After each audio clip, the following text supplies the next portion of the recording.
Pendaftaran musikalisasi puisi RRI Takengon resmi ditutup pada Jumat sore, kendati sebelumnya sempat diperpanjang hingga 26 September 2021. Ketua Panitia Fitra Jayadi Sabtu menyebut penutupan itu setelah jumlah peserta 12 kelompok seni yang dibatasi panitia terpenuhi. Pembatasan itu katanya dalam rangka mencegah terjadinya kerumunan di tengah wabah COVID-19. Dikatakan 12 peserta kelompok seni yang terdaftar berasal dari Aceh Tengah dan Bendera Meriah.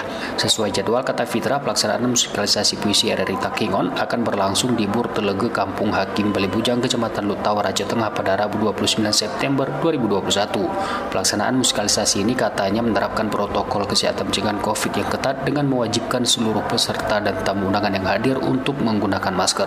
Tempat duduk tamu juga diberlakukan jaga jarak. Untuk peserta sendiri, dari yang kita harapkan ada 12 peserta yang mendaftar hingga hari Jumat kemarin, sudah ada 12 peserta sehingga pendaftaran sudah kita tutup, walaupun sebelumnya kita rencanakan untuk pendaftaran sampai tanggal 26 September. Lebih lanjut, Ketua Fitra menyebut lomba musikalisasi puisi merupakan rangkaian kegiatan dalam rangka memperingati HUT RRI ke-76.